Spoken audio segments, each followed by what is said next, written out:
Zach, right? Yeah, I sent him the link. All right. Well, it's the Google. The link is in the text thread. Anyhow, the point being, Tony, I'm happy the Google Drive link. The Google Drive. Oh! You want the document? Hold on. I am happy to send you Make Up a Care package because this is obviously the place now to get stuff. And I don't chase after like beers, but dude, if Pliny's on the shelf, I'm gonna buy it and drink it. Yeah, it's good. So really good. I actually like Blind Pig more, but I don't care. Whatever. Everybody likes what they like. It's all good. Yeah, except I'm not a big fan.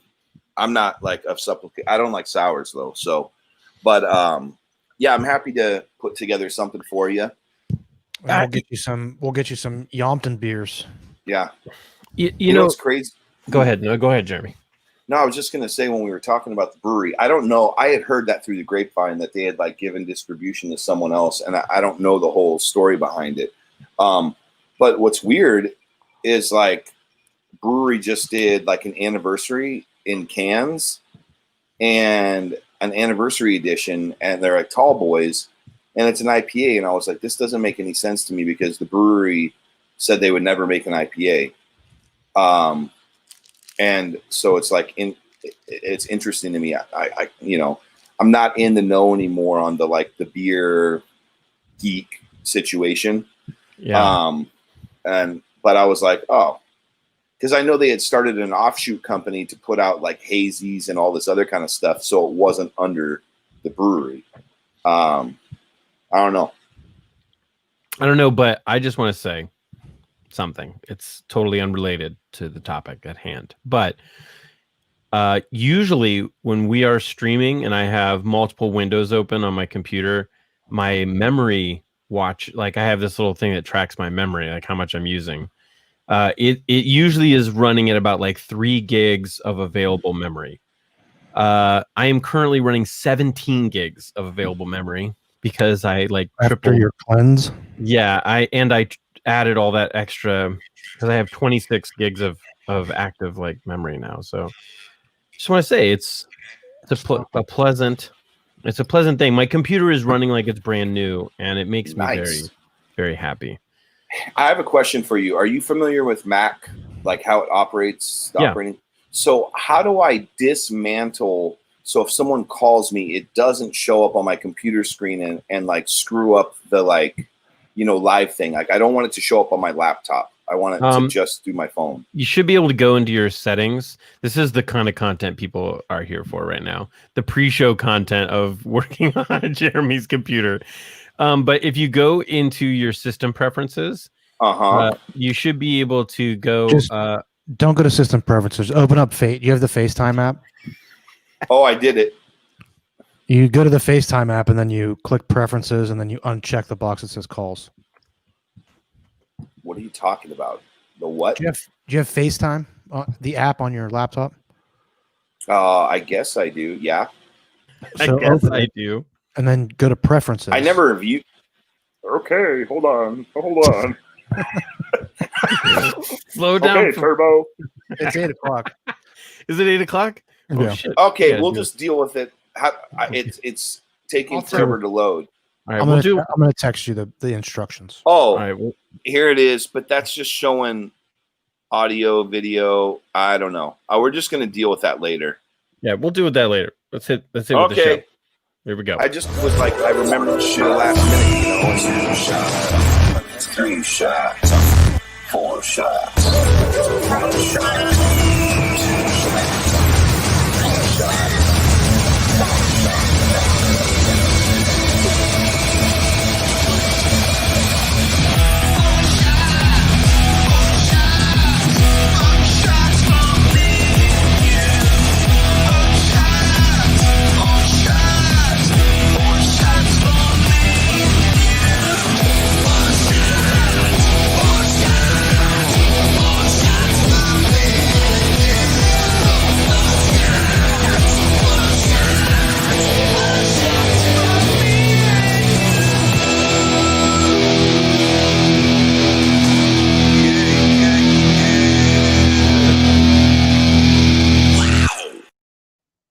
What's happening?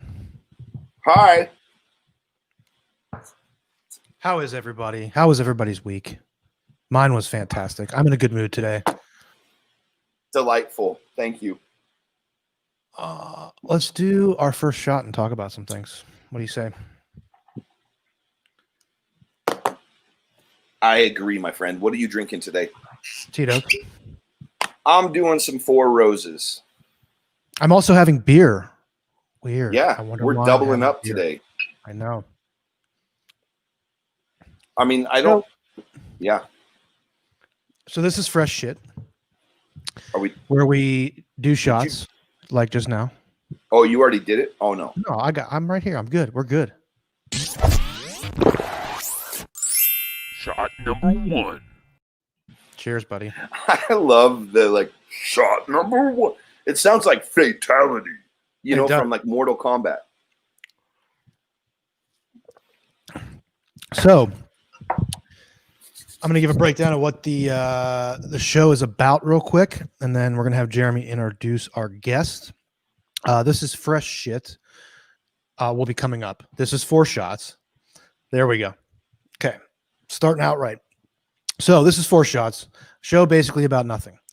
We smoke cigars, talk to small business owners, people that do luxury stuff, beer, cigars, wine, spirits, things like that. We have a couple segments. The first segment is fresh shit. That's where I was going with that. But I would like to remind everybody that we are available on all streaming platforms: YouTube, Facebook, Podbean, iTunes. You can find us there the day after. Additionally, if you guys could share our stream, we would really appreciate it. We're going to try to remind you of that every time we do a shot. So subscribe, like, share, please. It really helps us out. It really grows us, and it helps out us small business owners. With that, I will let Jeremy introduce our guest. I still think we need Brandon to come in with make a drum roll thing, or I could send it to him when we do this, but just because it's fun. But today we are introducing not only the founder and brewer of Modern Methods Brewery in Ohio, but he has worked closely with Tony on a couple projects. I have drank their beer, though I'm in California, because I got it when I was in Ohio. And it was delicious. And let's welcome Adam Keck. When I asked him how to say his last name, he said, act like you're hacking. So I did. That was perfect pronunciation. Well, thank you. Welcome, Adam. Welcome, dude. Thanks for What's up, coming guys? on our. Thanks for having me. Show. Feels good, man. So fresh What shit. do we do now? Yeah. What do we do now? We got to take a shot. That's what we should. I realized something. I met Adam the night at your shop. Did I not? Yeah, the percolator release. You were there. Yeah. Okay. All of a sudden, it just connected. There was a lot of drinking that night. But I had a beard then. I've got the corn stash right now. It's nice, dude. Rock it. Helps the mask fit better. Yes.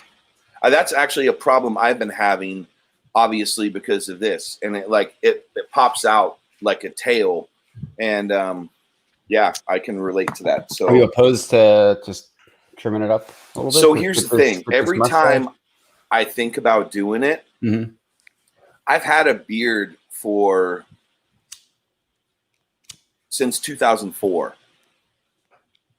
And I haven't trimmed it. I mean, I have trimmed it, but I have not taken it off since 2004. So my kids have never seen me without a beard. And so now it's like this, I don't know if there's a neck or a chin anymore. So I'm more afraid because I dig the porn stash and I was like, it's hot. I should just do it. It's time for a change.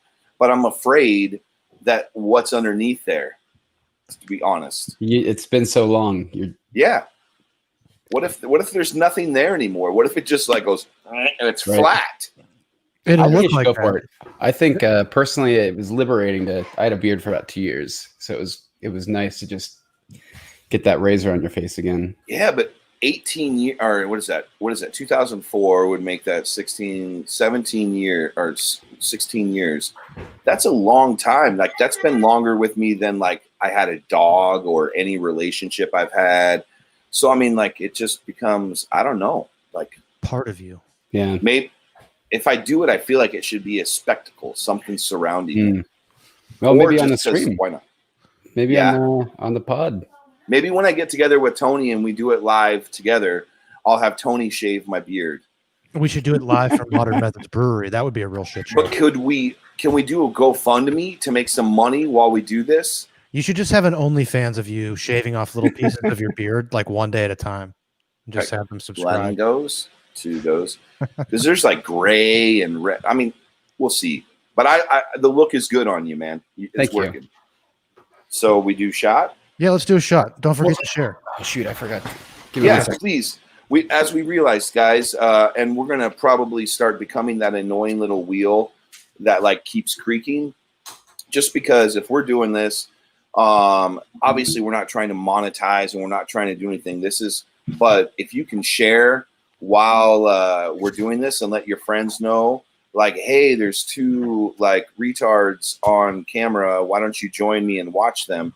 Like, I'd be so down with that, and we're much appreciative because we want to grow the fan base, to get to 7, and it's going to be awesome. Yeah, seven would be really good. I like 7.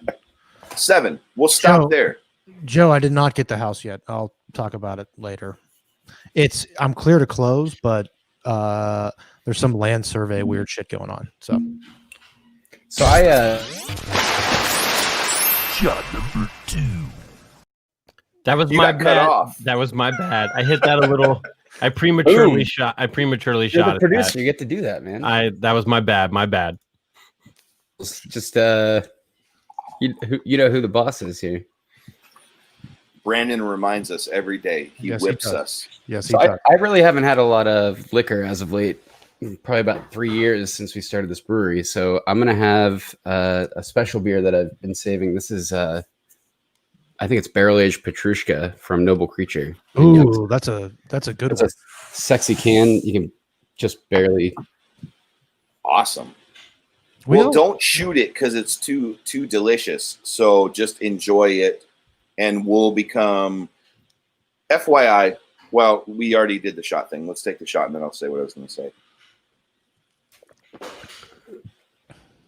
So what I was going to say, Adam, is that I've been a little out of practice because over the past, I don't know, year and a half, I've really calmed down my drinking, and I reserve it for nights like with Tony and dancing and him DJing. And the first night we did this show, I got obliterated and threw up because like it's not like riding a bike. And so now I'm having to like regain my wings because it like I don't drink this heavy anymore, and Tuesday nights are always fucked for me. Always. So yeah, don't you worry, man. You enjoy it at your pace. Some people don't even drink with us, which is a little bummer, but some people don't drink. So then you can't be like, come on, man, give up your sobriety, come to the dark side. You can't, it's not cool these days to say that. Some fresh shit. Let's get into some fresh shit. Let's do it. So, Adam, this is a part of the show where we talk about something this week that is new, exciting for you. I know that you have a new beer out. I ordered it from your guy yesterday, I believe. You could talk about that or whatever you want, but you go ahead and give us your fresh shit. Cigar, wine, movie, beer, anything. Ooh. And you guys have to pardon. There's the This boss. is Alex. Yeah, he's going to be That's the real kicking boss. it in the back. Hey, buddy. Say hi, Alex. Yeah. It's like so long, suckers. Yeah, we got a couple things going on. Brewery wise, new beer this week of wet hopped pale ale. Wet hop means it's fresh hops that we actually just throw in the beer and they're not processed. We picked those up in Mecca Township, about 10-15 minutes away. So released that on Saturday. this weekend is actually the first official weekend of doing. We haven't had our tap room open in any way, shape, or form. Oh, so that was last week's release. I don't think we've posted Seven Frogs just yet. That's me. Oh, look at that stuff. So you guys can follow Modern Methods on Modern Methods Brew to see what they're At up to. Modern Methods Brew on Instagram. Facebook is at Modern Methods Brew. So yeah, that's going on. Oh yeah, and we're operating our tap room again. The state and city have approved a temporary patio, like on Dave Grohl Alley. So we've got that popping up for the first weekend officially.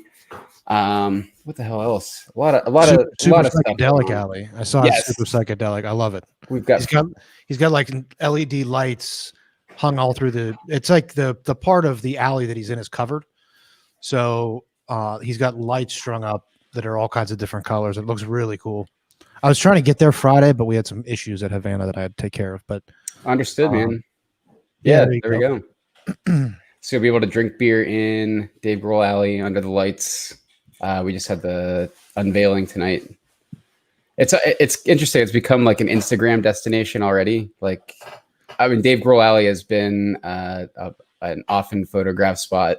People go down there and take pictures, but that those lights are gonna like kick it into 12th gear. People just like taking their pictures for Instagram. There was a place I went to. Speaking of, and we'll get into this in branding, I think, but when we talk about other stuff, but there was a place that I went to in Atlanta, downtown Atlanta, and it's like one of the most Instagrammed spots in the country. And it was just a neon sign for the bar, and it said, like, I did it. I can't remember the name of the bar, but it just says or meet me at, or I did it at, in the bar name. But for some reason, it's like this viral. Like, people are traveling when they're like, if they have a layover in Atlanta, they're like going downtown and like taking an Instagram picture of it and having a drink at the bar and leaving. So it's kind of cool to have that kind of brand, recognition with an Instagram place. Thus far, it's just been like really young people getting pictures there. So yeah, it's fine. But Get them young. yeah, right. It hasn't equated into more business for us just yet. So I'm sure it will. Jeremy, what do you got fresh shit wise this week? So I got two things. One, as you guys know or don't know, this is on Tuesday. Wednesdays, I do a Zoom, right? And it's like just a hang. We smoke cigars in the morning, and just whoever shows up, shows up. Well, for those of you that have been privy to this, like have been who've been watching this show, know that we had this whole thing with like, we had some downloads in Romania, and then like we had this whole conversation, and then our friend reached out to us in email and explained that it was legitimate, that like he wasn't a bot, and that he actually was watching our show. And last Wednesday, I'm doing the Zoom, and up comes like a profile of someone I don't know. And usually most people that show up to the Zoom, I know who they are. And my man Razvan, and I hope, I don't butcher your name, my friend, but he showed up because it was 7 p.m. In Romania, and he hung out and smoked for a good hour and a half with me. And it was an absolute pleasure and like highlight of my week to meet someone so far on the other side of the world, that like through this show, and that like he came and he watches our episodes, but that I got to actually smoke with him. I mean, yes, virtually, but super interesting guy. I asked him a ton of questions about the, cigar market in Romania and like just the culture of cigars. And it was just a real pleasure to get to know him on a personal level. So that was definitely a highlight for me. And then yesterday, so that's one. And then two, yesterday I took my daughter to, who turns 18 next month. We went to some thrift stores because that's what we do. And I found this shirt that is the stupidest shirt. And I wanted to show it to you guys, not because it's funny, but to think about the concept of the fact that this was made worn, gifted, and thrift stored within the past few months.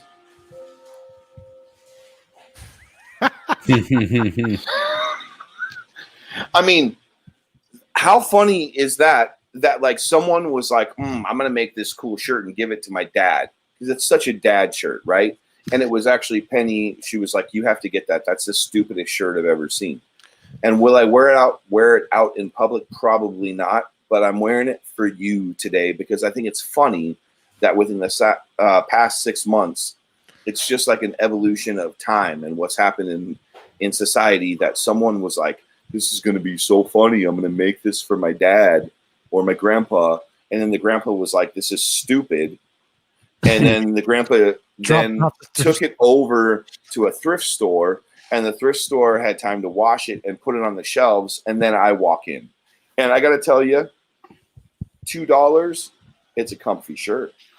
Well, it's like those Super Bowl, the Super Bowl losers that have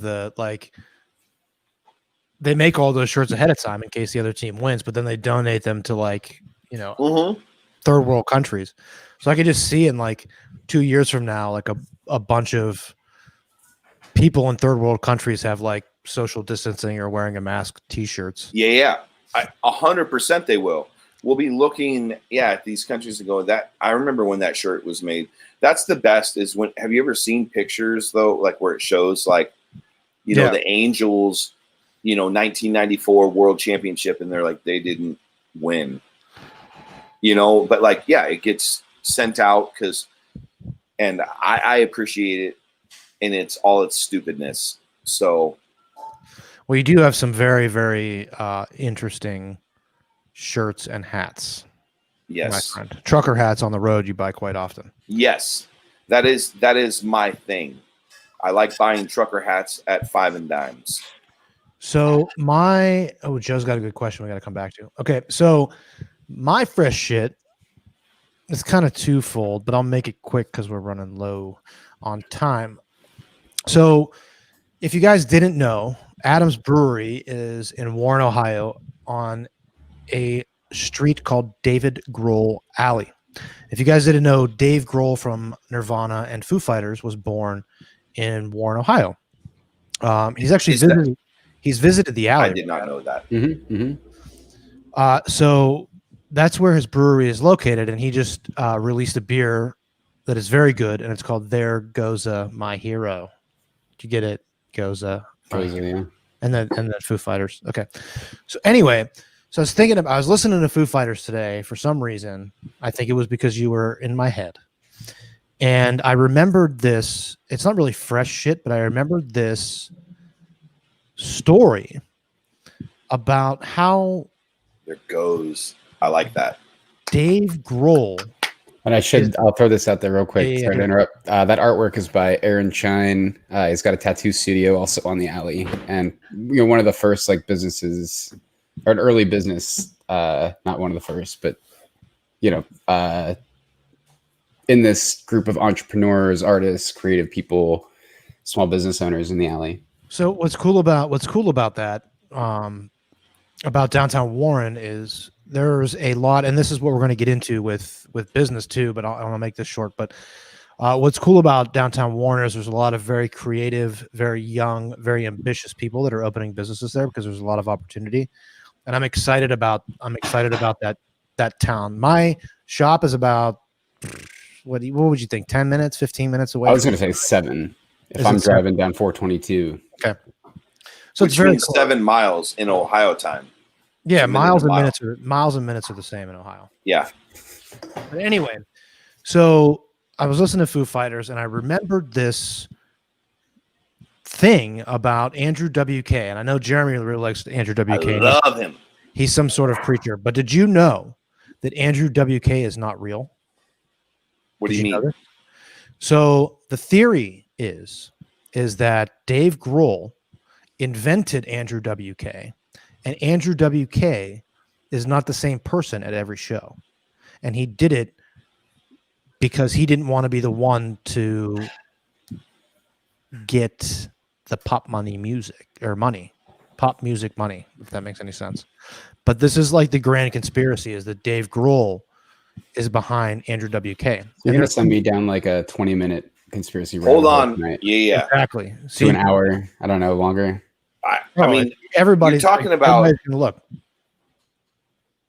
So you're saying, in a nutshell, that Dave Grohl is Andrew WK, and he's basically a puppet. Yes, and I'm not saying it. I'm just regurgitating it. Yeah. I say they're wrong. Because he's a classical pianist. I mean, is Dave Grohl a classical pianist? He might be. You don't know. But I mean, everybody's got ghostwriters, right? No, that's true. Party on. I can see Adam figuring this whole thing out. You're blowing my mind. I'm resisting the urge to like hit control and new window in Chrome and like. I know, right? Hey, Adam, I'm sitting here going like I don't want to be rude. I so want to go down this rabbit hole right now and like see what the hell people are saying and like look. There's also a rumor that he didn't really break his leg, right? You know that whole story. Wait, that Grohl didn't break his leg? Right. Yeah, but he's fallen off the stage like 10 times. Well, apparently the leg break was a conspiracy as well. There's all kinds of to get him to get rocker cred or something, or I don't know. I guess there's a lot of Dave Grohl conspiracy out there. I don't mean to interrupt here, but you guys, there is a huge controversy happening in the comments right now. And it is not about Andrew WK or Dave Grohl. It is about the drive time between Modern Methods and Havana House. So I took the liberty of create a spreadsheet with current traffic. Running. I went and got a So Eric Johnson and James Michael. They are arguing in the thing. Yeah, it looks like if you take 422, you can get there in 11 minutes. There is a 13-minute version, and there's another 13-minute. There's 3 routes that you could primarily take, but according to Google Maps, I just want to rest this conspiracy. It looks like 11 minutes. This is how conspiracies get started, right? Yeah. Right. I'm just here to fact check. Proves that Andrew WK is Andrew WK. I think that's what you just did, Brandon. So thank you for that. Well, we are up against a major programming event tonight. The first presidential debate is going on. So I'm just saying we need to move on. I'm just doing a fact check. I'm just doing. It's not on for another 36 minutes. What is it? Honestly, at the time this is over and I'm nice and drunk, I'll probably play a drinking game to the debate. I didn't know it was like playoff basketball and they started at 9:00. That's freaking crazy. So, yeah. Okay. So, right. Main topic. Let's do a shot. Oh. Shot number 3. It's so sexy when you say that. Shot number 3. Fatality. So, may I ask, Adam, because I when you said it, I was listening, but then kind of not listening because not intentionally. What type of a beer is it that you're enjoying right now, like stylistically? So my shot beer is a Russian Imperial Stout, I believe. Ooh, or it might be nice. their Baltic Porter. Let me double check. And this label is very difficult to read. FYI, Baltic Porters are my favorite beers stylistically, period. Yeah, Hands down, sure. 100%. You and I have had that conversation before about Baltic. Yeah, Porter. I absolutely love. You know what, Adam? How long you been in the beer game? Professionally, we started. Not professionally, Okay. just enjoyment. Well, I've been drinking beer quite a while, since I was 21, of course. Before or after that, I got into craft beer 2011-ish, 2010. And then my personality, and you guys as like creatives, entrepreneurs, like I can't just like enjoy something. I have to like, well, how's that made? Oh, I could try it. I could do that. I've done that with a lot of things and aspects of my life, but brewing for whatever reason stuck. So started homebrewing right around like 2012 and made a lot of beer. So I have a beer.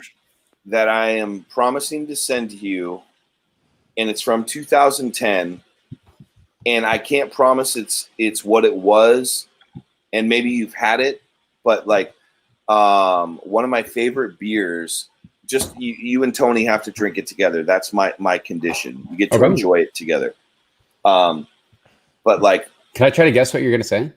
Sure. Ooh, I like that. Is it Bigfoot barley wine, Sierra Nevada? No, it's a Baltic porter. Okay, all right. I've just seen 2010, like that old of a vintage of that beer, and I figured you're West Coast. Maybe it's Sierra Nevada Bigfoot barley wine. Yeah. Oddly enough, it's Alaskan. Their Baltic porter they used to do with like it would have like wood chips. They stopped it, I think, in like 2012 making it, and then they've released it, I think, once, if I'm not mistaken, over the course of since 2012. But it was my favorite. It was like one of the first beers I ever had that used vanilla bean, coffee, and then wood chips. Mm-hmm. Like so far ahead of its time, and not from a super prestigious brewery. When people talk, no one's like, "Oh, I need an Alaskan brewer." But it was what introduced me kind of into. So it's kind of a nostalgic thing because it kind of got me into the whole craft thing. And you have an 11-year-old bottle? Yes, I have going to ship to us. Yes, so I'm going to ship it to Tony and you guys are going to enjoy it. It may not be good anymore because those like aging stuff back then wasn't necessarily like you didn't know what was going to happen to it. Sure. There was like it's not like a Belgian where they had like live yeast and it was going to like there's a porter. It may be shit now. But I'm going to send it to you guys because I want you guys to drink it. And actually, the day that Lost and Found and Caldwell launched, that we did an event inside of Tony's store, I actually brought some because our friend Dan Welsh, who's a part of the Surrogates line, came out to hang out and support. And we did a bottle share. And I brought a bottle that night, and we did drink it, but we also drank like 15 other bottles. So there's no differentiation of what was what. Yeah, we got night. kind of lost that night. That was a fun one. It was a great night. Jeremy, But, go ahead. No, I'm just gonna say I'm sending it. All right. That brings us real nice into our first question for Adam, which is, what was your aha moment with beer? What was the one that like we were like, before you started brewing, like what was the one that you were like I'm going to be in the beer business for the rest of my life? Well, so it's a kind of a twofold. I'll do two quick. So like, I was living in this apartment in downtown Warren. Sarah, my wife, we got our first apartment together, and we were in this. I love Jim Chickalow to death. He's since sold the building, but it was kind of like a rough apartment right on Courthouse Square. I loved it, but it had this sunroof, and basically the sun would beat down. It was like a convection oven. We had an air conditioner in our room, but so we're living in this apartment, and it's very hot, dead of summer. And at the same time, I'm like kind of in solidarity doing this diet with my dad called the 4-Hour Body. And basically you're not eating carbohydrates, you're eating slow carbs like beans, you're eating meat, you're eating vegetables. And part of that is you cut beer out of your intake. So I wasn't really drinking beer, and I was drinking red wine after a 10-12 hour day of work, and I would come home and pour hot red wine into a wine glass and try to enjoy that. The aha beer was one day I like swung through Mark's on my way home. I knew Havana House was there. I didn't really go to Havana House because I wasn't a craft beer guy, or a cigar guy. Still not a cigar guy because I have asthma a bit. I I picked up a 6-pack of Sierra Nevada, Great Lakes Burning River Pale Ale, and got home, like poured that. Like, not only was it much more satisfying than a hot glass of wine in that hot apartment on after a long day of work, it was like the first moment I'd had craft beer before, had been mostly like a Miller High Life, Budweiser drinker up to then. But that moment, like, holy shit, I did not know like beer could taste this way. And like, I wanted it, kind of like started that journey for me. Probably fast forward 3-4 months later. I don't even know. That would have been, so it would have been November then. We had gotten my dad a beer kit the prior Christmas. So this is now an 11-month-old beer kit. And I'm getting into beer. I'm like, all right, I like this is cool. Like, and let's make some beer. And I just kind of, I took to that. And by the third batch, I remember like looking at this bubbling pot of wort, of pre-fermented beer, like in my parents' backyard. My dad and my brother who were brewing with me, they were there to hang out and have fun. And I just like looked into that bubbling pot and I was like, I could do this. Like, this could be cool. I could see myself starting a brewery someday. Well, that's an awesome story. It's a very, very good story. I think, and you answered our second question, is how you figured out it was going to be a potential career choice, which you obviously figured it out right then, right? You kind of which would have been like 2012-ish. Ended up writing the business plan and actually starting the thing come like 2017. Tony, yes. If I why not have like a little round table about this? Because I think it's a cool thing. Let's do it. Like, what was the beer that got you into beers? And then like I'll answer the same. For me, the beer that got me into beers was, I hated it actually. It was Brooklyn IPA. And I had no idea what an IPA was. I had no clue. And I was at Adam, did you go to YSU? Mm-mm. I can't. There was a bar on like Lincoln that had craft beer. And I was University Pizzeria. I don't know what the name of it. Or It might have Intercourse? been. It might have been. Oh, sorry, Inner Circle. Not Intercourse Pizza. Yeah, Intercourse. That's the joke that we always make. I love Intercourse. It was one of those bars. Either way, I was on a date, I think, and I was like, I'm gonna be fancy, and I'll have the Brooklyn East India Pale Ale, and I tasted it, and I was like, what is this? Because I had only had at that time like Natty and like Beast Ice, Mad Dog. yeah, but I was like, I tasted it, and I was like, there's a lot of people that like this beer, so there has to be something about it that attracts people. And if you're not like a craft beer guy, like an IPA, I think could be very intimidating at first, especially when you taste hops for the first time versus like Milwaukee's Best Ice, Yeah, because there's no bitterness in those like classic mainstay brands, right? Exactly. By the way, Will wants us to do a shot, and I think we should honor that. I agree. And we have our new thing we have to do. So, guys, we do this because we love it, and we don't want we're not looking to get any like sort of sponsors or anything like that. So the best thing that could help us out would be if you guys shared the stream and shared it with your friends. And while we're live, not even after the fact, like right now, it would be awesome. Guys, come aboard. Let's drink. And if you guys share it, we're going to try to figure out some cool stuff to do for you in the future. So I promise it'll help pregame for the presidential debate. Debate.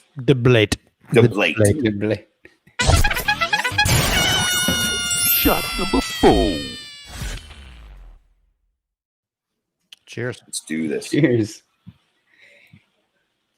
So I have been scouring my external hard drive where you guys have been talking because I have pictures from the night, Jeremy, that you were talking about, Mhm. the beer that you guys brought, and I cannot find it. But if before the end of the show, I stumble across it here as I'm looking while you guys are talking, I'll pull it up and see if we can find the beer that you guys were talking about.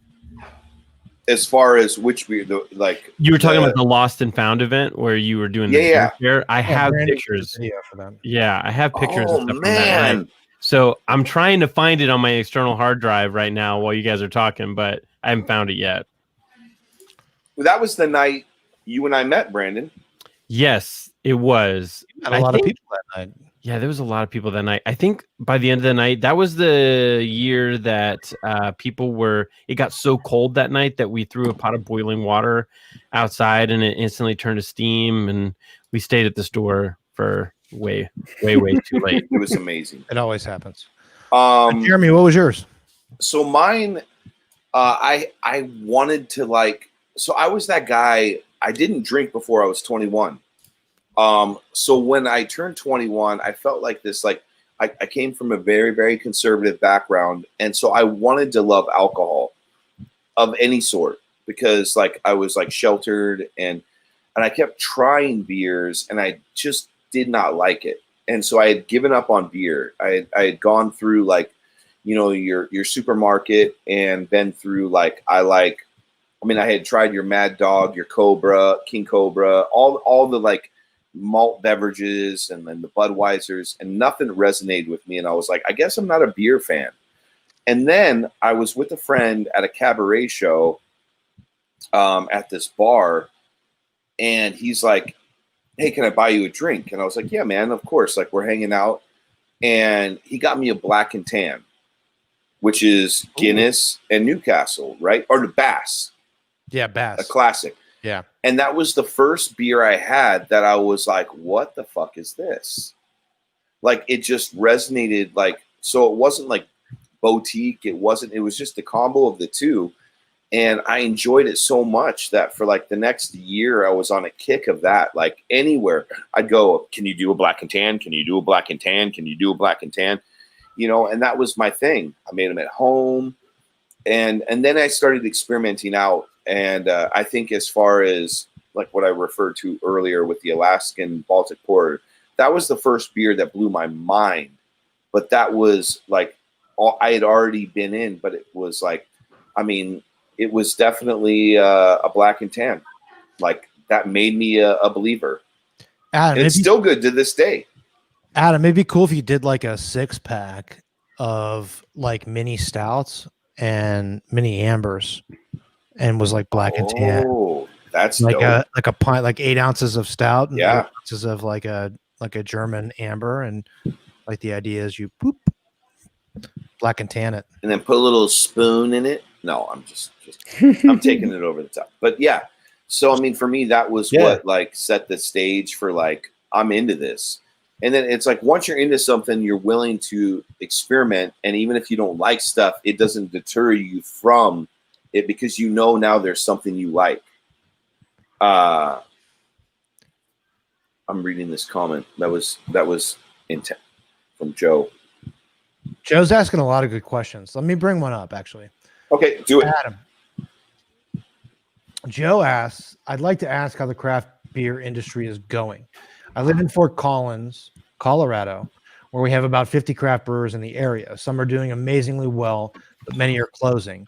And just wanted to get an idea of what makes some so popular and some not. And that kind of leads into our next question of your challenges and obstacles throughout COVID and from the start. I know that's a lot of information. And can I interject one thing in addition to this that adds to the same equation? Absolutely. Because you talk about nationally speaking, right? They report that the amount of breweries that have opened over the past couple of years is insanity. I pulled up a national, it increased from 2018 to 2019 by 436%. increase. And so when you think about that, like, that's an insane amount of competition in the market, nationally speaking. I mean, I've heard statistics say that like one a week, you know, nationally, or like is popping up. Oh, popping. Yeah. Well, so unattached to COVID, I mean, just the boom of like breweries. And so I think I want to kind of throw that into the already very complicated question that Tony's asked, is like, how do you cut through, like, when it's crazy saturated? Yeah. Well, I think and could you bring that Joe's question up one more time, Brandon? Yeah, I'm scrolling up. Here we go. Yes. So okay. And I think when we started Modern Methods and when I wrote the business plan, like, we were at a moment of, it seemed like there was boundless growth potential for craft beer.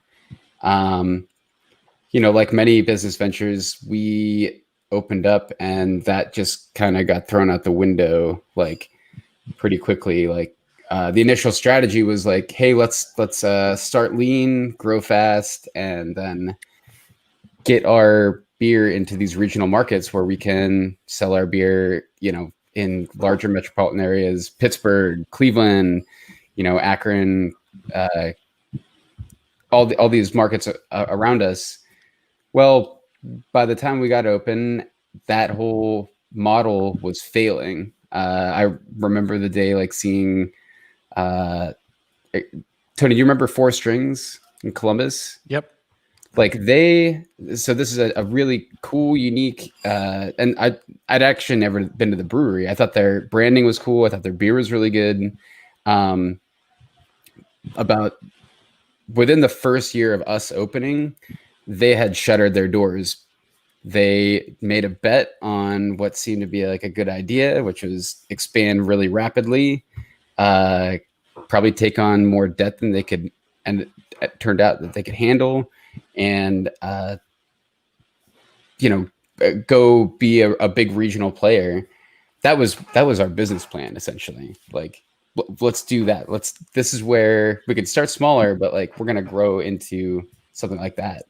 Well, that doesn't work now, because assholes like Modern Methods and these little scrappy guys popped open that could service like a local customer, There he is. in a way that Four Strings from Columbus like really couldn't.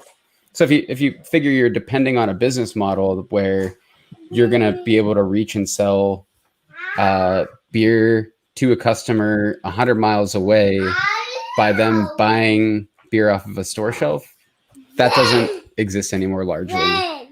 And I can imagine, like, Fort Collins, He needs you to get back to work, I think. He's like, Dad, come on, stop talking beer. I want to play trucks.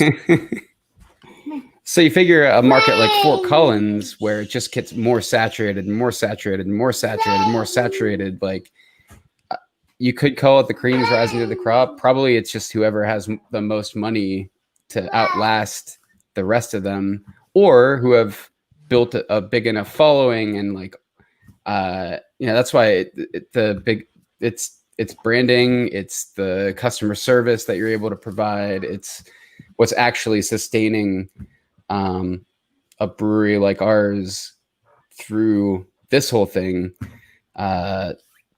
That's where we're at. So it's kind of just like it's like, you know, it's a wake up call. Like, you can't just make good beer. You can't just make good beer and put it on a store shelf and expect it to sell. Like, it's this constant engagement and kind of creativity and this reinvention, which is like absolutely terrifying when you raise money and built a business on this premise. But as I've learned in this journey, it's basically that's the job, man. Like, if we were lucky enough to like be on be in an industry where you could just like rest on your laurels, like that would be cool. But that ain't it. Well, I mean, we've talked. No, go Go ahead, ahead, Tony. You sure? No, you go first. I'll respond. Okay. So we face similar challenges in our industry in that, it's very difficult to. Bearded love. Thanks, Brandon. Hey, there's the beard. And if I could say, and sorry to interrupt, Tony, but this is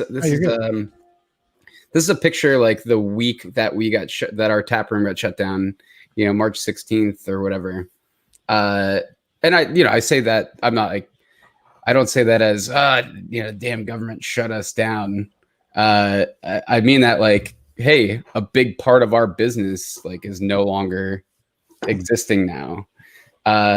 So this is a post that we put up, and I remember like sitting at the bar with Jeff, our head brewer, like looking at this post basically like go viral and be one of our most popular posts that we've ever. This is Jeff. Jeff's an incredible brewer, good friend of mine. He's been with us since the beginning. Could you play that actually? Yeah, that's an amazing video. This is how we promote our beer in Dave Grohl Alley. It's so good. Big connection. If you guys need to, everybody needs to go look at their website and their video for Flavor Zone and their video for Zauer Rangers. These are like the best. I made a cameo actually in the Zauer Ranger video. Oh yeah. Because I was just randomly down there that day. I love Zauer. I think we planned on that because we wanted you to be a part of it. Oh, it'll be up there, Brandon. Yeah. So, and this is a good point, and I'll make it quickly. Like, what we're doing on that Instagram page, or like trying to do with Facebook, like what we're putting out there is not, hey, buy our beer. This is like the best beer. Like that's almost like that's pretty much an assumption. Like we wouldn't be here if this wasn't good beer. But like here's our personality. Here's us, getting through these really difficult times. Like, trying to be creative and find meaning in this work. Let's jump kick a beer in the alley. Well, we started the same kind of way. Jeremy, I'm sorry, I keep interrupting you. Go ahead. No, I was just going to say that, like, what I find so interesting is the parallels, because I love beer, but I'm not a part of that world as far as the brewing. One, this shit is amazing that you have going. Oh, you haven't seen this yet? No. Like, I'm like stopping in my tracks because it's so damn good. Jeff's zipper broke. What I find like amazing is that it is so similar to our industry in the fact that when we started off, when Down and Back, which was Caldwell Cigars, sorry, I burped.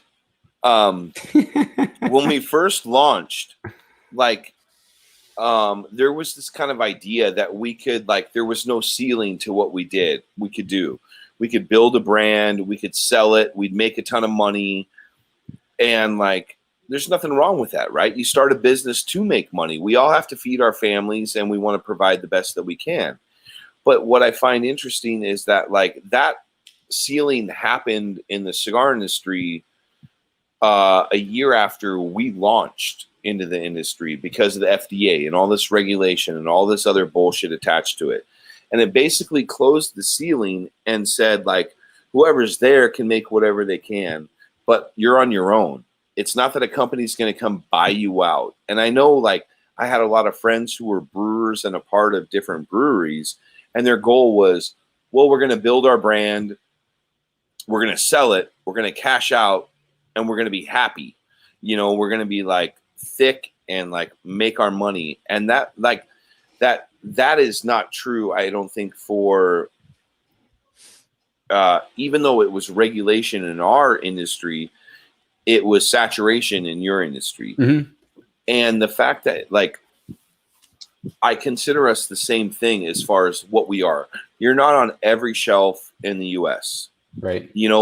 I actually don't know what your distribution level is, but but we're similar in the sense that we make something we're proud of and we put it out there and we put our heart into it, right?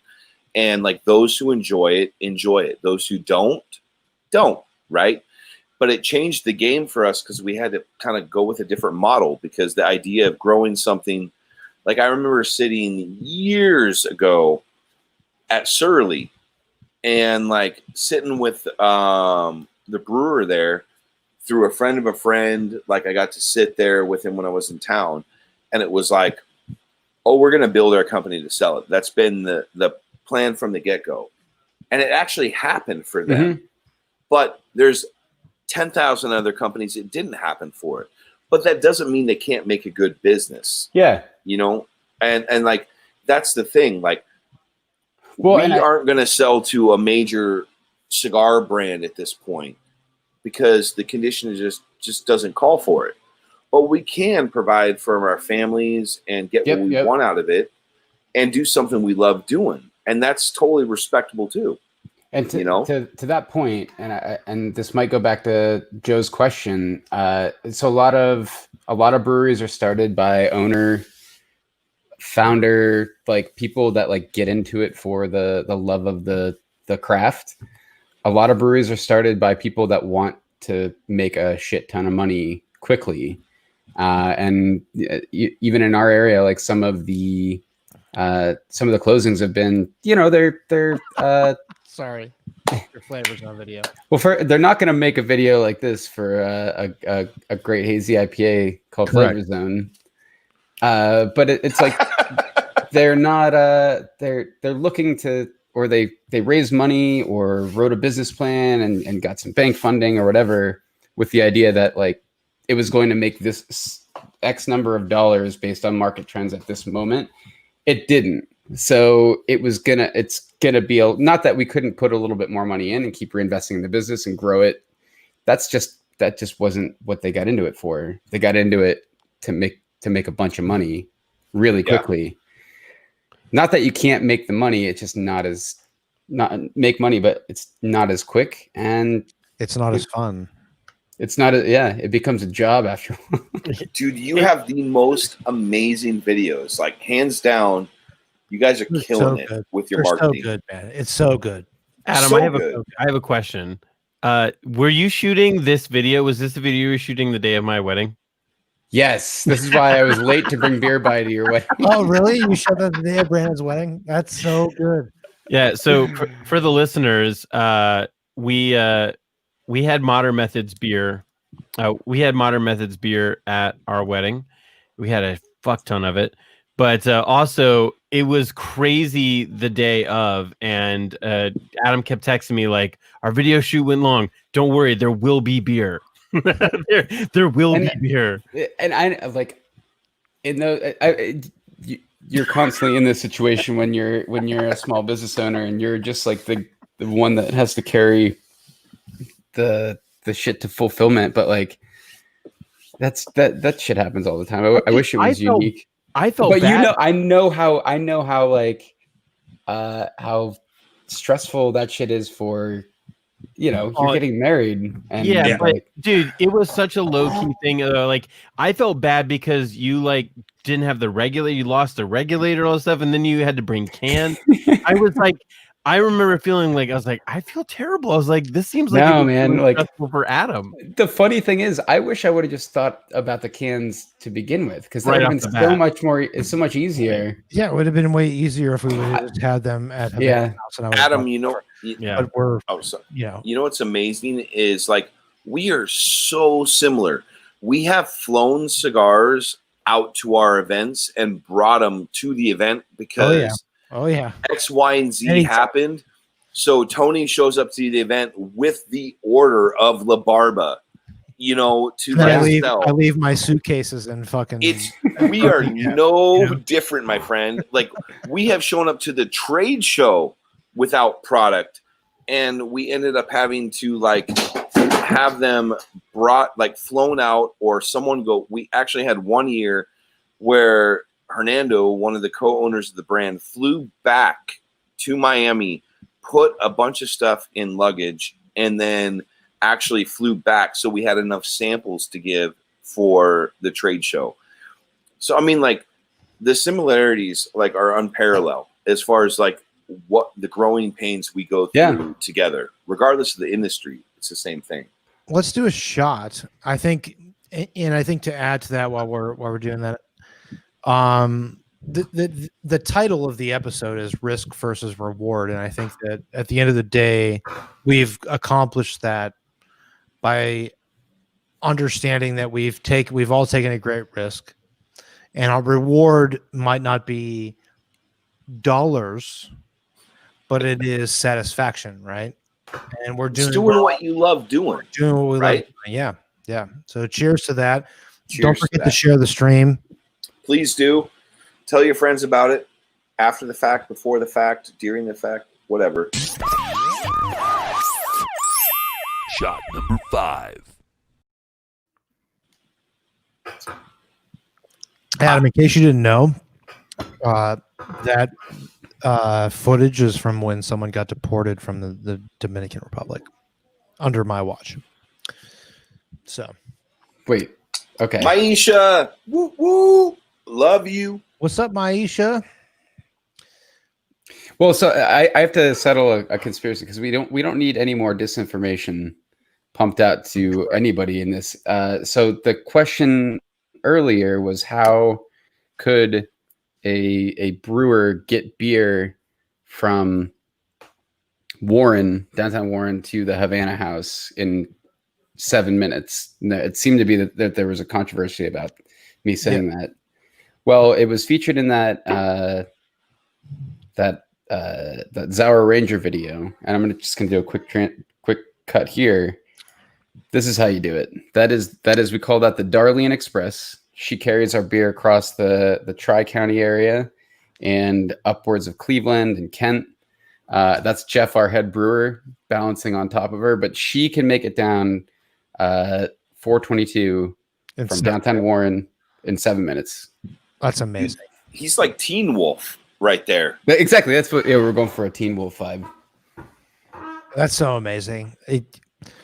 That actually leads me to our last question before we start. We bring Zach on it and some people to ask you some questions. So with you guys, and I've been a part of this with Percolator, and I kind of have a general understanding of the process, but every week it seems you guys are coming up with new ideas and new concepts and new branding for your beer. And where's your inspiration? I mean, where do you start? Where do the ideas come from? I mean, you guys, excuse me, I'm drinking your beer. It makes me burp. I'm drinking email. It's very, very good. But I'm not drinking your beer, but I wish good I was. Beer. That's a good beer. You're drinking California beer. You should move out of that state. But like, where does, like, for us, like, we've gone over it, like where our inspiration comes from for new brands and stuff like that. But like, when you guys sit down and decide, like, the new beer, the new rice beer that you guys came out with, like, when did you sit down and decide, like, that's what I'm gonna do? That's the beer we're gonna make. This is what we're gonna do, and this is how we're gonna market it, and this is the crazy video. Like Flavor Zone, for example, it's a hazy IPA. No one could draw a line from, well, they could, from Flavor Zone to Danger Zone, but how did you come up with Flavor Zone and then decide to do a Top Gun video on that whole thing? What's the process? I mean, I know it's hard, but like, are you guys just hanging out and you're like, let's do this? Like, do you have a hazy IPA and then you're like, okay, flavor? So my dogs are barking. I'm gonna mute for 1 second. Yep. So that's Pete, by the way. That beautiful little hound dog. That's Pete. Pete. That is protection. And it's fine. All right, I think we're good now. So I mean, you guys like, oh, I mean, do you guys do the beer first, the marketing first, or do you just say, like, you wake up one morning and you meet with Jeff and you're like, I'm going to make a hazy and we're going to call it Flavor Zone and we're going to do the Top Gun video? Like, where's the thought process Mhm. on the whole thing? It varies greatly depending on the beer and whatever's going. Like, if I can, a lot of this was like I would be at the brewery late night and we're like excruciating. Like, the beer is made, the beer is like turning out great. Like, what are we gonna call this thing? And it's texting out like, you guys, we really need to come up with a damn name for this beer. Like, what? So Flavor Zone in particular, I think it was just like after probably like 5 or 6 other great ideas that came from the staff. It seems our like you team. named it after your mustache. Well, actually, so that honestly, Jeremy, that was the impetus. What did I have? I had like a more aggressive like handlebar for like the first half of the COVID times. That was when I cut it to this monstrosity. It's the flavor saver.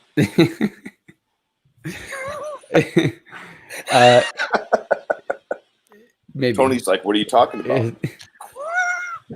I know what you're but talking so about. it's a good like, so we brewed Flavor Zone the first time I think at the end of last summer, and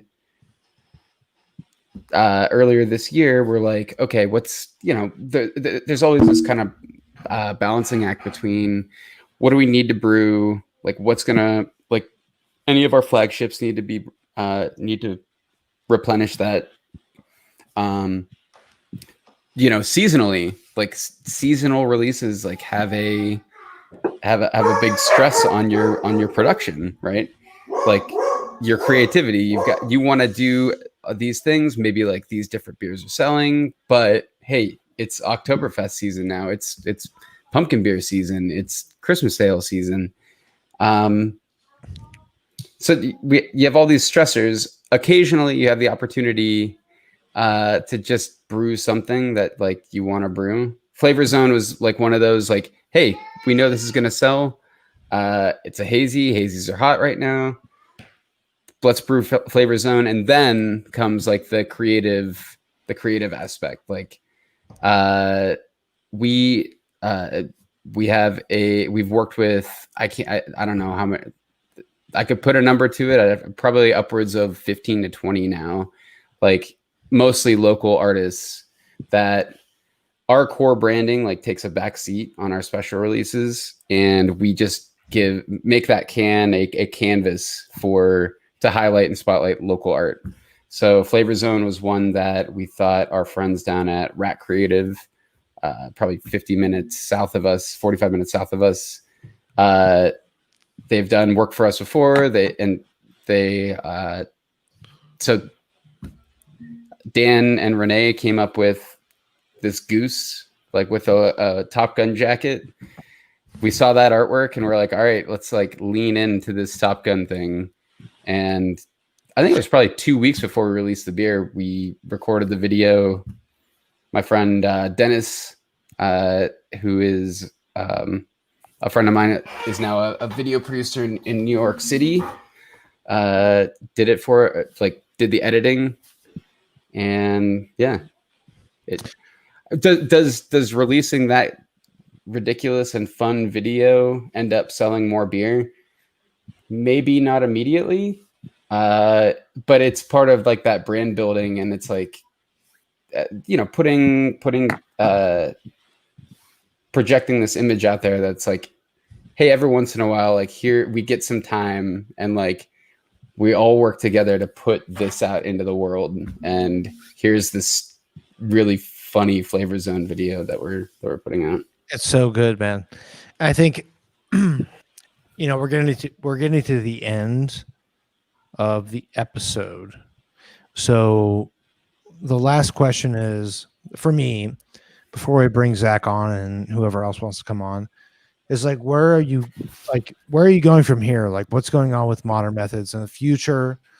And where do you see yourself in like 5 years, maybe? And you have to me, and I've told many people this because I exist very close to you, that Sometimes too close, yes, some would say.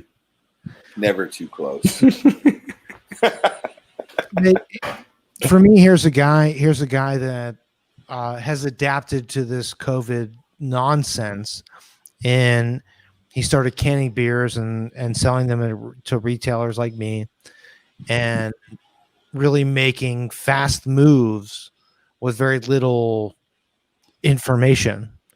You had to close your tap room for what's close to 6 months now, I assume, and you guys have been making beer and canning it and selling it to other wholesale people, and now you have the opportunity to open up your tap room again. So besides the triage that you've had to do in the meantime, like what are your plans 2021, 2022? Like, where are you going with it? What do you What's think? the future?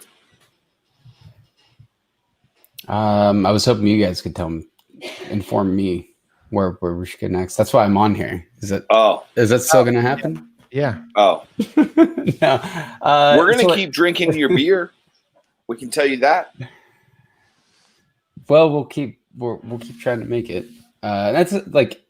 But you guys have been you've been, Adam. I mean, man, you've been so resilient. I mean, the entire time this shit has happened, you have adapted and taken your business model and shifted it and made it completely different than it was, and you've really made something special through adversity. Like you had to do it, but at the end of the day, like, do you think that is progressive for your future? Well, so I think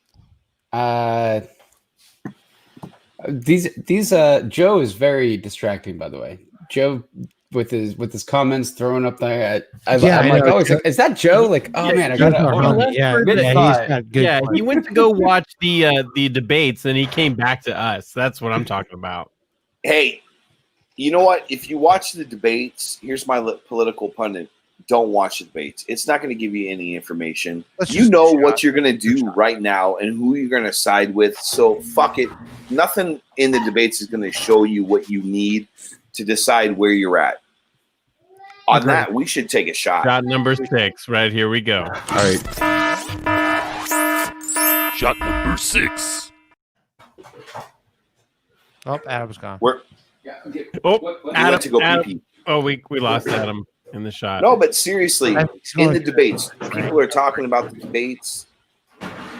You know where you side. There's no purpose. Turn it off. Enjoy time with your friends and your family. Fuck it. There's nothing they're going to say that's going to sway you one way or the other. You know the sides. People, just do your thing. Let's take a shot. Okay, take that shot. Well, you got. That looks like a Boats and Goes. This is a Boats and Goes from our friends over at Birdfish. Yep. Tony's got 2 points right there. 2 points. How did you see that from so far away? I'm a professional. I mean, you're upwards of 7 minutes away. You can AKA drunk. We're all drunk. Cheers, my friends. Zach, can we bring Zach on for Zach, do you have anybody for Shoot Your Shot? It's been slim pickings tonight because a lot of people are abandoning ship for they're master debating. Let's see. Zach, do we have anybody for Shoot Your Shot tonight? What's up, guys? I can't hear Brandon, so hey, Zach. Sorry. Can you hear us? Zach, nobody was. Yeah, I can hear all you guys. Okay.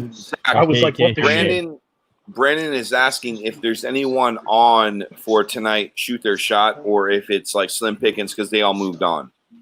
I think a lot of people moved on, and then top it off with my internet connection has not been amazing. That's why I'm on my phone now. All right. Well, hey, then we don't have a Shoot the Shot tonight. Do we have? I mean, Joe Charmer? I would. What about Joe? Joe's around. Joe's Let me see been if on, I can hasn't he? message him. Yeah, Joe's Yeah, been it's- asking questions. He's been asking questions. Right. Well, I want to say one thing. I can send the link to Joe here in a second. Zach, where are Um, you? This is why we're I checking. am- Milwaukee. I'm Where in are you? Milwaukee. You're in Milwaukee? Moving all my So shit over Zach- here. Zach is Go ahead. moving. So right when we hired Zach, he moved to Milwaukee. That was a central point for which he could do his business. And then COVID happened. So he moved to Tucson so he could save money and stuff like that. And he's been trying for months to get out of the lease and bullshit attached to that. And he Yeah. finally said, fuck it. I'm going to remove my stuff. So he's there removing his stuff. So then basically Zach has become a gypsy. He has no home, but everywhere is his home. I like that. Joe Okay. Joe has moved on to the debate. All right. Wow. Well, So- here's I have a question, or not so much a question as that I wanted to. I've been saving this picture on the side, Adam, throughout the show because throughout COVID, you guys like Tony said, you guys adapted. You did what you had to do. You kept on schedule. Like you kept doing all these releases. This was my favorite release that you guys did during the COVID era, Mhm. and Yeah, it's really good mostly beer. it's so freaking good. Mostly because like I don't like sours, and Joe actually had a question about sours earlier, and it actually made me think about this back when we started this discussion. Is that a lot of people don't like sours? Like, but what's been fascinating, this one converted me though. Like, I could drink this.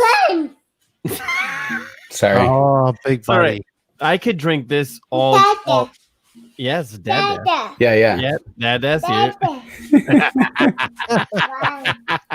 Dude, this is the best. This is why we do it live. We do it live just for this reason. The thing I wanted to say is, it seems like from the interactions, Adam, that you and I have had, that there's actually quite a bit of a large sour community in your fan base, your customer base. So my question is like, how have you has that influenced what you guys brew? Like when you guys see something going, like do you guys kind of quickly change gears and be like, oh, let's brew another sour, or let's go with another stout? Like how quickly do you guys respond to that? I mean, it's a really good question. I'm going to try to thread this needle because it's kind of the end of the last conversation and like going into this, like early on, this thing was like a lot of like me oriented, and I've discovered that gets really exhausting really quickly.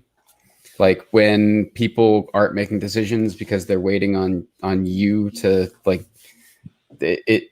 So we've almost taken, I feel like we've taken COVID and like not downtime, but like, hey, so we've been kind of democratizing or like reorganizing in a way. Restructuring the. So we've been restructuring this thing, getting people that like have like stuck this really fucking stressful stretch of time out with us. Like, all right, so we got a core, we got a group. I am, as much as I can, I've gone from like keeping, like tightening up or like keeping decisions as close as I can because they're my important decisions, right? They're important things in the business. Only I can do that, right? Try to get that shit out there and like say, yeah, no, actually, like you do it, whatever. So that gets us to like, why are we brewing this shit? Like, how do we decide what we're gonna brew? And yeah, like we've had like if we went from a purely like sales standpoint, dollars and cents, like we would be brewing pastry stouts, hazies, sours, fruited sours, and we would be Milkshake IPAs, and we would be like shipping a seltzer as fast as we could. We haven't done any. We brew our fruited sours our way, and they're really good. They're not sweet. They're the way I can drink that style. Yeah. We brew hazy IPAs on our terms, but we were not like building our business around it. And yeah, it's like the what's nice is like we're making those decisions together, you know. As you go, like you're making them one beer at a time, or do you plan them 3 beers out? Well, from a production standpoint, we have to plan like as far out as we can, but sometimes that's just not the way it works. Like we might have to let a batch of yeast like go and buy a new pitch, because it's like, well, we could do another another German lager, but what's actually selling? Like it's almost like this constant cost benefit of what's selling, what is our brand, and what do we want to really put out there? What do we want to hang our hat on? And what makes our customers happy, which has kind of been this hole in our hearts for 6 months. Like, it's one thing to stand we call it the lemonade stand. That was a picture earlier with like me standing there behind a row of beers. Like, it's one thing to just like hand a 4-pack of beer off to a customer and say like, you're really going to enjoy this. Like, we worked really hard on this. Let me know what you think when you come back again. Versus like sitting over across the bar, like you worked all day, like, and people are over like enjoying the shit that you just put into a keg like that day. What do you think about that? Yeah. That's like our secret sauce. Like, that's where we get a 100%. Lot of information directly from our customers. We haven't had that. So it's been like, our regulars that come back week to week, like, and you look at like what's selling, like a lot of our like fruited sours, like actually all of our fruited sours that we've released in the last 6 months have sold. We've been out of the beers within 40 minutes of like opening our doors on like that Friday, like, so it's like, probably from a financial standpoint, we should probably just make all this shit, right? Really? It's that popular? Oh yeah. But is that our brand? Like, is that what we're trying to do? I want to ask a question for Tony and Adam together, and then I'm gonna kind of pull back here. Hey, while you ask this, I'm so sorry. This is so disrespectful, but I have to pee so bad. Yeah, go piss yourself for like 45 seconds. I have to. Well, sorry, I'm going to pee my pants. Before your question too, Brandon, I'll chime in just real quick. Go ahead, Zach. Go ahead. The crazy thing was Jeremy talking about our business and their business paralleling so much. And like, that's another thing that we always talk about is like, we could sell ourselves, no problem. If Tony, Jeremy, Rob, any of the guys are at a shop, it's like easy for people to smoke Caldwell and the Barber cigars, because at the end of the day, with that, we're selling ourselves. And when Tony took me over to your guys' brewery, it was during coronavirus. But I mean, I literally won't shut up about the beer. Everything I've had from you guys was really, really amazing. And I can tell you part of it was just like hanging out with you guys, even though we only got to hang out for, 20 or 30 minutes, whatever. Right. Part of that definitely was the fact that you sold me on your guys' process and everything you guys do, like, as a company. So it's very interesting just to see the parallels. Yeah. I want to eventually have on, there's another local brewery in this area that sprouted up, about in and around the same time. And that's the Penguin City guys. Do you know them, Adam, or have you interacted with them at all? Mm-hmm. Well, yeah, they're part of our Brewers Guild, and they're fascinating to me. We have 2 viewers that are still on for the live show, but we do have podcast subscribers who are listening afterwards. And so for those few people still listening, the thing that is interesting to me, and that I would love to eventually, we had We very briefly had the Arizona Wilderness Brewery people on the show, but they were hiking in the mountains and on the show at the same time. And then they lost connection. We don't know if they fell in a ravine or what, but we lost them. But I would love to have. I haven't heard from them. Yeah, exactly. I haven't heard from them since. Our show has killed like 3 people. Like Jonathan Rubione, like was flying a We had plane. a plane crash happen on the show. It's been wild. But what's been really interesting as a beer drinker who lives in Warren and lives in this area is that like you guys have 2 very distinct models. And it's very interesting how it mimics the cigar industry, like what I see with like Tony and the cigar brands, is that like at first they made like one beer. They just did like one beer. It's like, we're going to do this one fucking beer. You're going to drink it. It's going to be in restaurants all around there. It's in Giant Eagle. It's in the grocery stores. And like, but that's the one beer. And they like did that for like a whole year, it felt like.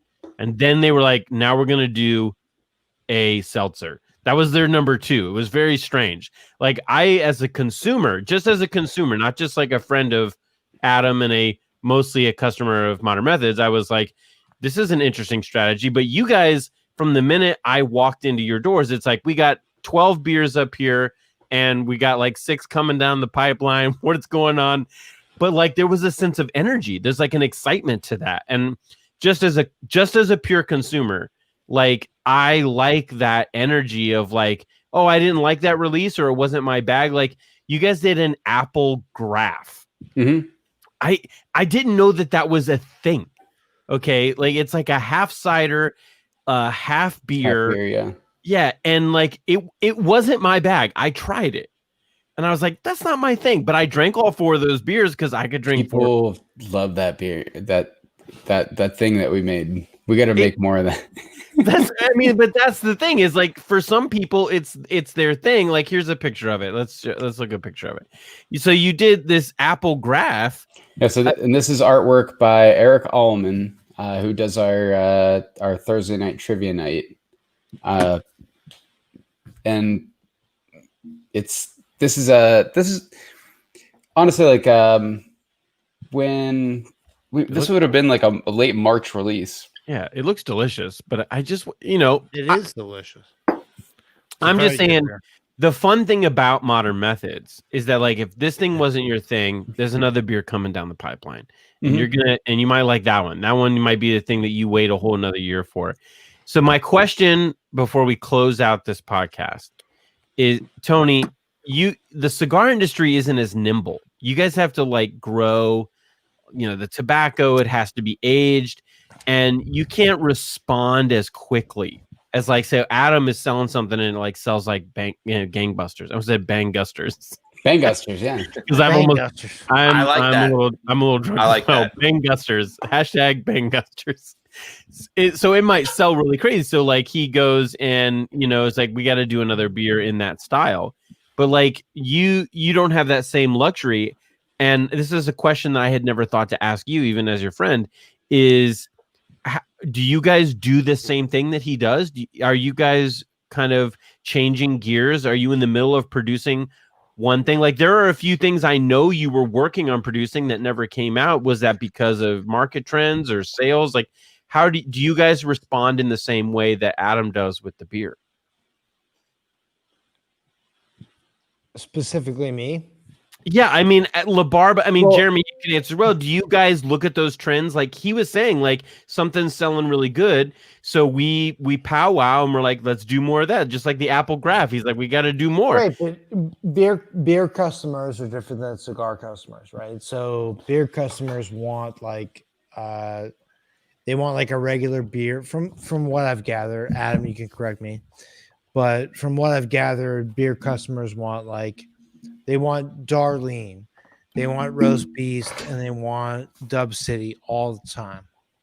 And then they want like their seasonal releases. It's very similar to cigars. However, cigars are very difficult because you have to achieve a customer for a long time. You have to convince a customer, like you have a great product, but you have to convince a customer to buy that all the time.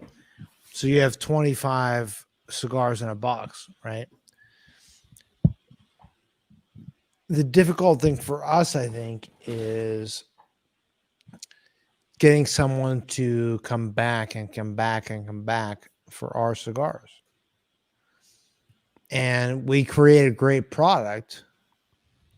We do great marketing, but mainly our goal is to get somebody to buy our stuff time after time. Well, it's like, is it like the is it like the customer is fickle? Like they want a new thing every time, or once they find something, they settle in on it. I think fickle is one of it, but I also think that we also like push cigars with trends. So, for example, every single La Barba, the red, the purple, the Ricochet, and the Ricochet Mexi Sol, all four of them are great cigars. They're different, but they're great cigars. But sometimes, like if you look at social media right now, there's this really big cult following for purple. So we push these guys and we keep getting them to smoke purple. And then there's a really great trend for the original Ricochet, the Oscuro. And so we push that and we push that. And then we kind of like take those customers that we've grown through things that maybe they chose to smoke it just because they saw 50 people posted on Instagram or whatever. And we're like, hey man, you like these two La Barba cigars, I can almost guarantee you're gonna like these other two. And so it's working within this, and again, this is from like a rep/retail standpoint for me, so not as the manufacturer like these guys.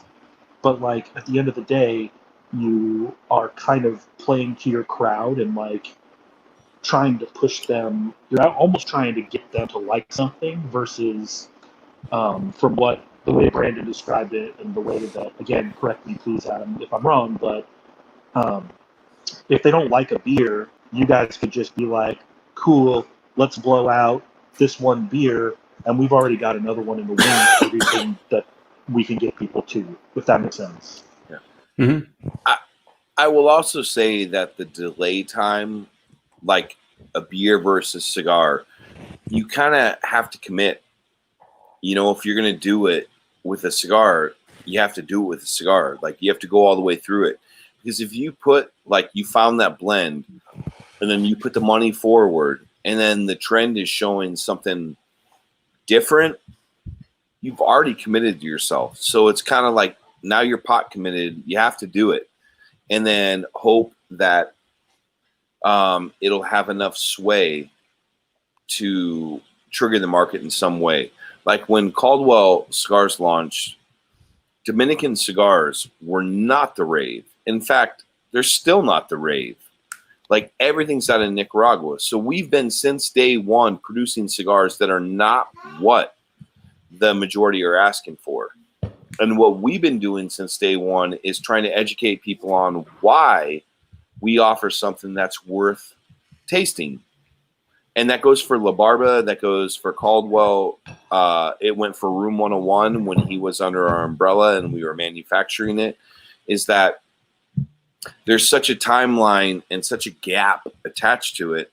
You kind of have to just stick with what you believed in and push it and hope that it catches, you know? And I think Tony can attest to this. Like, I remember when we were having a conversation about the first Ricochet launching, which was an orange labeled cigar. It was called something different at the time. And Tony thought it might be too strong for the market, like for his profile.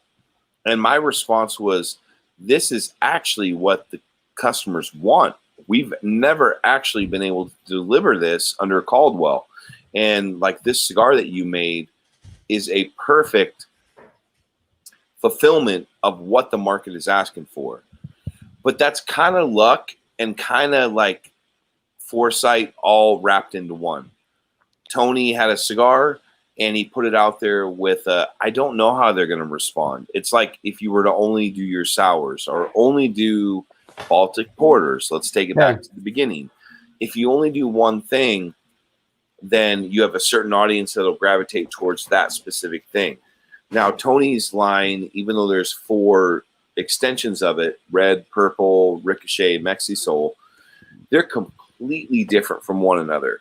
A guy that'll smoke one of the products will probably not smoke another one of the products. If he loves the purple, he might hate the ricochet. But the difference is we landed kind of on success happenstance with the ricochet because it's what the market wanted.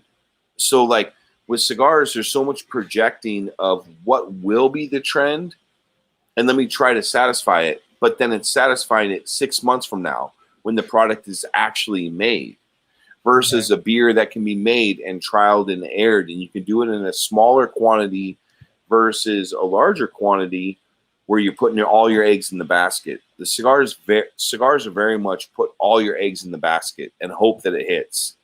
And like, what's funny is the Orange Ricochet really established La Barba as a brand because everyone was like, oh, I want this. And then the funny thing is they were willing to try the rest of his portfolio. And then they could find the appreciation for that product when they smoked it, knowing that it was different from the next. And like, so that even though there's huge similarities, there's a drastic difference as far as projection, as far as what we do and the timeline of when it actually comes out versus I have this idea, let's do something to kind of meet the masses, but then we have our core line. Cigars, you have to project what the core will be when you release it. And isn't it all meditation on the title of the episode, which is risk versus reward? Right. In our case, it can be a 2 to 3 week. We're going to try this, see if it resonates, see if that dart sticks. In your guys' industry, it's a bit longer. And there's a heavy amount of money associated with putting something out nationally. You know, like imagine if you were doing distribution nationally versus Ohio, right? And the projections you have to make and the decisions you have to make as far as what are we going to put out that represents us and the risk involved with that. And like, you know, like I always go back of late to the Ricochet because to me, that was something so counter that was coming out of the factory that we all produce out of. Caldwell Cigars, what used to be Room 101 and La Barba. And he took a risk in presenting something that was different from the factory to produce, different from what we knew as the norm. And he got a little bold and it has paid off because like, but that doesn't mean every cigar is going to be that way, you know? And I think that's kind of the unique thing about like risk versus reward. What are you willing to produce? What are you willing to like invest your money in? Because when you produce a batch of cigars, you're not producing 100 cigars or 100 cans. You're producing 20,000, 30,000 cigars, and your nut is invested in that. So if it doesn't work, it can fuck you up as a company. Yeah. I think the moral of the story is you all just need to have like a couple $1 million, couple million, Right. tens to hundreds of $1 million behind us. So even if you know an idea doesn't work, we can be absorbed. Those losses can be absorbed. So Right. let's all just find like somebody with a bunch of money behind Right. us. Let's do it, man. That's Find easy. Hernando. Let's find a Hernando. And I don't know if I said is this, Joe Adam. Sharp still around? We need to bring him I my point by that is like we're Tony, all you're up, shrinking. we're all up against big guys, right? And they can afford to do something like that. Easy. They can, Doesn't they matter. can put out something, it flops, big deal. And so can the big cigar manufacturers. They can put For out sure, something, yeah. and if it doesn't work, they can sell it off to the catalogs and recoup their money, and they're fine.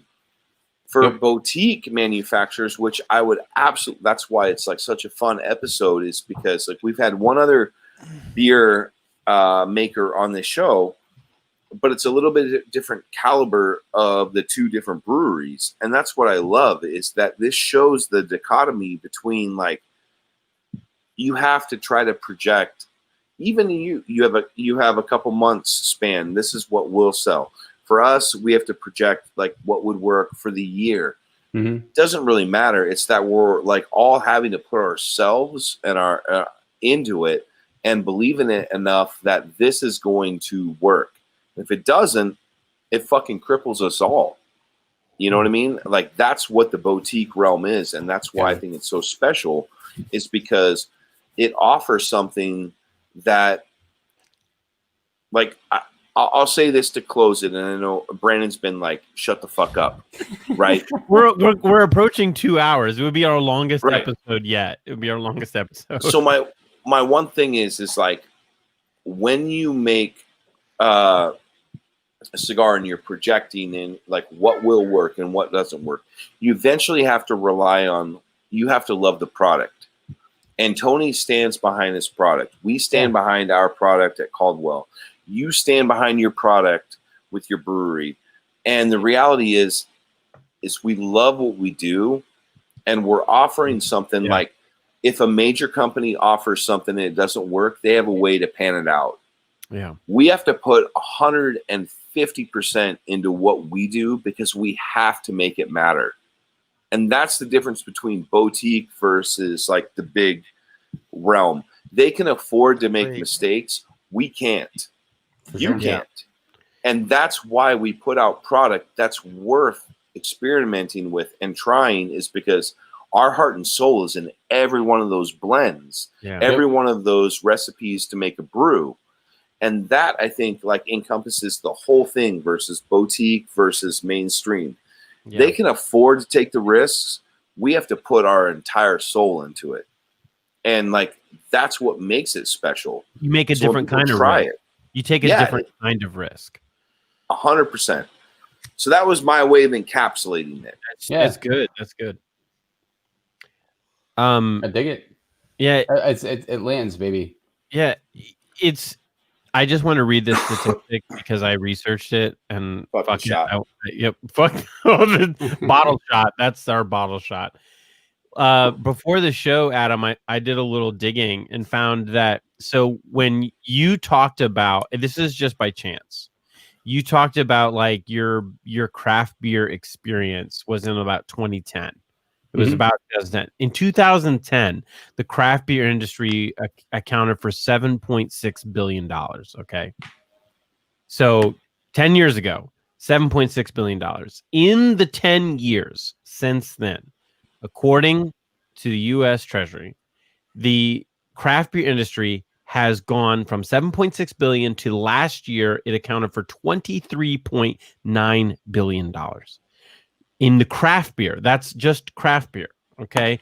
And that accounted for 25% of the total beer industry. So the market share for craft brewers has ballooned in the 10 years since you had your aha moment for beer. Like for like, maybe this is a thing I could do with my life. Like I really am passionate about this. What's wild to me is that like, just like Joe asked earlier, like, we do see like an abundance and a saturation of craft brewers, but like people are fucking making money. Like people are making money. Somebody is making that money. Somebody's doing that thing. And it's either like it's spread out, like it's just distributed over like many places rather than a concentration of like the heavy hitters. Well, I think that's, go ahead. I mean, you saw you read off the statistics about how many more craft brewers there are than, or like small breweries there are than there were. So I think that's one thing. Yeah. Sorry. And you can go on. Well, no, I it's just that I'm trying, like Jeremy did an amazing job, like rounding that out, but like that statistic was wild to me. Well, if I can, do you have the total like beer sales or malt beverage sales? Like, cause that would be an interesting number. All malt beverage sales now you've challenged me because I told Tony we looked really fucking professional because I had these economic numbers. Well, so here's my point. It was $23.9 billion in 2019. And I'd have to like do a little bit of digging and like, but at our last brewery, ask math on this. so as of our last Brewers Conference, the entire seltzer sales, like the hard seltzer sales industry, is about to surpass all of craft beer. So all of the shit that we've been building. Yes. crazy. Yes. So for all we've been building for the last like 30, 40 years, depending on how far back you go in your craft beer revolution history, this thing that just happened in the last year or 2 years, 3 years. That's fine. I mean, unless you consider Zima the seed that planted the tree that is now growing, that's about to be surpassed by White Claw, Truly, et cetera, you know?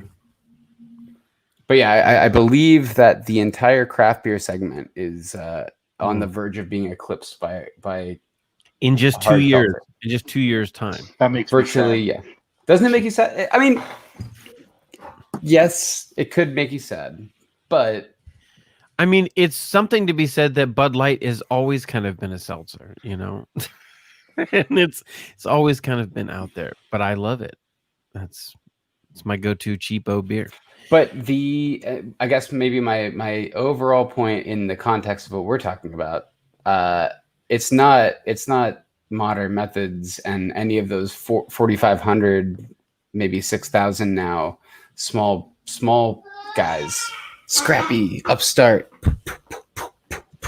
How are those punches coming through? Excellent. Those are doing really good. It's not us You're that doing are well. like pulling in those that big revenue. It's people that have giant marketing budgets and are able to bend the alcohol consumer to pivot to that. There's no laws when you're drinking White Claws. Oh, hey, Well, buddy. I mean, like how many Corona, Bud Light, they all have seltzers now because they have the money to pivot to that quickly. Well, listen, let's go. We want to end this up. Adam, we have seen where people can find you on Instagram. It's at Modern Methods Brew on Instagram. He's got his little guy up there. Look at that little guy. I know. So people go. I think he's as tall as Tony. Probably. Go and follow Modern Methods for their Thanks for having us, guys. amazing videos.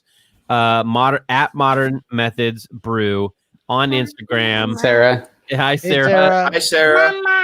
Mama. She's the brains behind the operation. I believe I get it. I get it. It always is the woman, my friend. It's always the woman. You can find La Barba Cigars on Instagram, Lost and Found, Havana House, Tony Bellato. He's on Instagram. Jeremy McDonald is the California Hillbilly on Instagram. You can find him there. And he has his Zoom smoke tomorrow. Yeah, 9 a.m. Pacific Standard Time. Join in if you just want to smoke a cigar. That's it. Awesome. Guys, join up with Jeremy there. There's no agenda. It's just grab a cigar. Please like the page on Facebook. Subscribe to us on YouTube or wherever you're listening to us on a podcast. It helps us out. If you're on some kind of platform, hit us with a review. We're just trying to grow this audience. We're trying to reach out to small craft makers of amazing things and kind of spread the word about them like Modern Methods.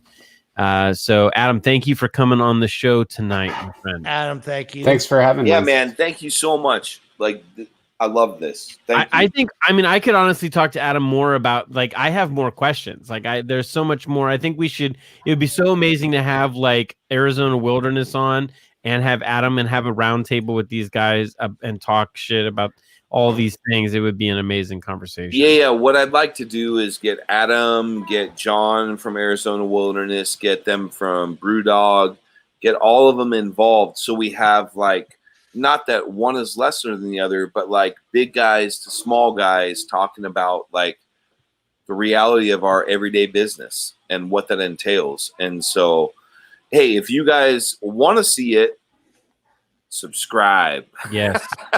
Do And that. like follow us, share this, and we will do our best to get people involved with this show as we already have scheduled out, like things that I think you guys will really enjoy. Right. And the future of the podcast is that once COVID is not what it is right now, we're going to be traveling. We're going to be bringing the podcast to the cigar event near you. So the future La Barba Cigars event, the future Caldwell Cigar event may just become a 4 Shots event as well. So you want to be a part of that coming up down Let's the do a line. shot. Let's do a shot and let's Oh, boy. and let's end the show, ladies and gentlemen. Shot number 6. Except that was shot number 7. Good night, everybody. Whatever it was. We're going out.